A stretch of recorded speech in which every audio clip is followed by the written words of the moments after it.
Seguramente en tu trabajo o estudiando te has topado con diferentes tipos de base de datos.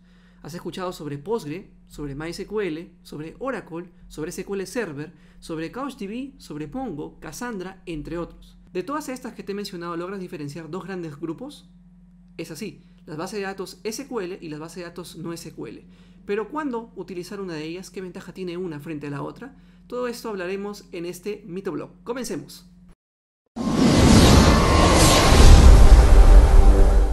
Si eres de la escuela tradicional, probablemente hayas empezado a programar hace 10 años atrás. Y es muy común que hayas iniciado también con el tema de las bases de datos relacionales. Y entenderás que este tipo de base de datos es una abstracción de una realidad. Prácticamente trabajamos con tablas. Esas tablas tienen columnas y las columnas tienen un tipo de dato ya que tiene que estar estructurado y respetado desde el inicio hasta el final. En contraparte, las bases de datos de tipo no relacionales se pueden dividir en algunas categorías. Tenemos las categorías de documentos, de clave-valor, de columnas y de grafos. Entre las más representativas y las más importantes están las de documentos, como MongoDB, entre otras. ¿Y cómo podríamos entender cómo se estructura las bases de datos no relacionales orientadas a documento? Si quiero hacer una analogía con el tema de las bases de datos relacionales o SQL, podremos decir que las tablas vendrían a ser en no SQL las colecciones. Las columnas vendrían a ser los documentos y los registros vendrían a ser los valores asociados a dichos documentos.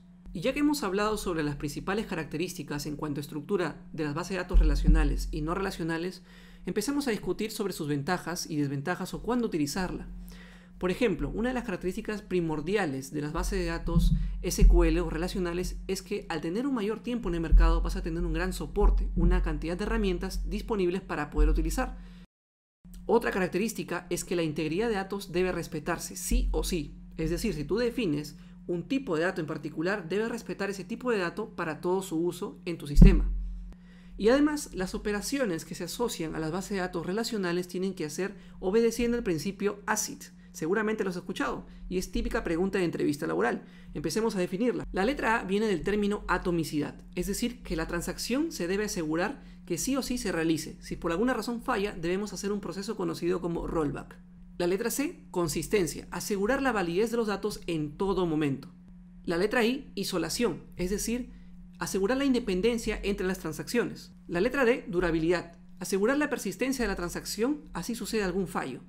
Y ahora hablemos sobre las no SQL o las no relacionales, que una de sus características también principales es que son más fáciles de entender y estructurar, al no tener que depender de la típica entidad de relación, ese diseño que hacemos sobre tablas, sino que aquí tenemos un diseño más flexible y más abierto. Otra característica, y que puede ser quizás una desventaja, es que al no presentar como prioridad la consistencia o integridad de los datos, podemos nosotros diseñar nuestro sistema, nuestra aplicación, para que utilice cierta estructura de datos y puede venir otro programador y cambiar justamente esa estructura definida previamente. Y bueno, puedes tener diferentes tipos de datos con estructuras mixtas a lo largo del ciclo de vida de tu aplicación, lo que no sucede con estructuras de base de datos relacionales.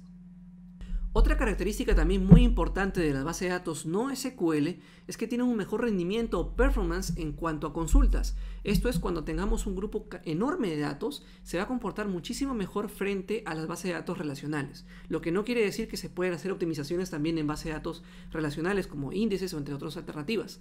¿Ok?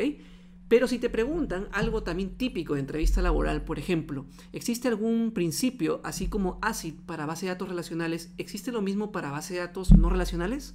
Es una pregunta típica. Y sí, tienes el principio BASE, de las siglas BA, que es de Basic Available, que prácticamente viene a decir disponibilidad de los datos. Soft State, que es propagación de los datos. Y por último, Eventual Consistency, que es la capacidad de soportar inconsistencias temporales. Y por último, la pregunta típica, ¿cuándo utilizar base de datos SQL o no SQL, relacionales o no relacionales? Brevemente puedo decir un consejo.